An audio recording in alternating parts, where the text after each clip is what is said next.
আমরা সবাই বলি কুসন্তান যদিও বা হয়, কুমাতা হয় না। এই কথাটা কিন্তু একদম ঠিক হয় কি না জানি না, তবে সব সময় ঠিক হয় না।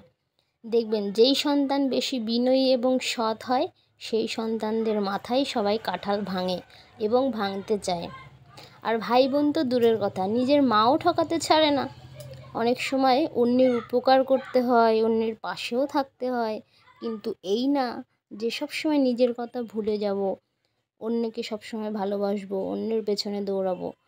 যদি নিজেই না ভালো থাকি তাহলে কেউ ভালো রাখতে আসবে না। তাই সবসময় নিজেকে ভালোবাসতে হবে, নিজের কথা ভাবতে হবে, তারপর অন্যকে সবসময় করতে হবে। দেখো, তোমাদের সঙ্গে কথা বলতে বলতে আমি কিন্তু একটা রেসিপি তোমাদের সঙ্গে শেয়ার করছি।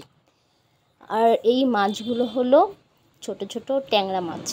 আর এরকম মাখিয়ে ঝাঁকিয়ে রান্নার ব্যাপারটাই একটা আলাদা, মানে এই মাখিয়ে ঝাঁকিয়ে যে এই যে সোমবারের ওপরে জিরে ফোড়ন, জিরে, শুকনো লঙ্কা, তেজপাতার ওপরে যে ছেড়ে দিচ্ছি, যা গন্ধটা আসে দারুণ, মানে খিদে পেয়ে যাওয়ার মতো একদম। আর এরকম ছোট ছোট মাছ হলে বেশি টেস্ট হয় এই মাখা ঝাঁকা রান্নায়। তো আপনারা যদি বাড়িতে ট্রাই করেন, করতে পারেন, খুব ভালো লাগে, দারুণ লাগে, দারুণ। শুধু ভালো লাগে কি না বলবো না, কিন্তু দারুণ লাগে আমার। প্রথমে সব কিছু দিয়ে মাখিয়ে দেখতেই পেলেন আমি কি কি দিলাম। এর মধ্যে একটুখানি আদা বাটা দিলে ভালো হতো, তবে আমি দিইনি, একটু সময়ের কারণে দিইনি। আপনারা যদি বাড়িতে ট্রাই করেন অবশ্যই দেবেন একটুখানি আদা বাটা, তাহলে আরও টেস্ট হবে। একটু নামানোর আগে একটু গরম মশলা দিলে তো দারুণ। অবশ্য আমি এখানে গরম মশলা দিয়েছিলাম, শুধু আদা বাটাটা দিইনি। আর রসুন কেউ দেবেন কি দেবেন না সেটা আপনাদের ব্যাপার। আমার রসুন দিয়ে খুব একটা মাছ ভালো লাগে না, সব মাছ আবার সব কিছুতে যায় না। তো কেমন হলো রান্নাটা অবশ্যই কমেন্টে জানাবেন।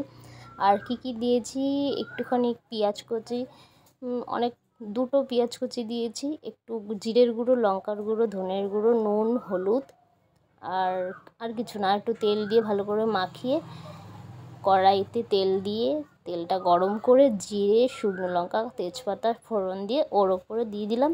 তারপরে যে মাখানোর জলটা ছিল সেইটা দিয়ে একটুখানি ভালো করে যাতে একটু ভাজা ভাজা হয়, তারপরে আবার একটু জল দিয়ে ব্যাস একটুখানি ফুটিয়ে ফাটিয়ে নামিয়ে নিলেই রেডি, একটু গরম মশলা ছিটিয়ে। রান্নাটা কেমন লাগলো অবশ্যই কমেন্টে জানাবে, আর বাড়িতে একটু ট্রাই করবে, বেশ ভালো লাগে খেতে, বেশ না দারুণ লাগে, আমার তো দারুণ লাগে এরকমভাবে মাখা ঝাঁকা রান্না করা।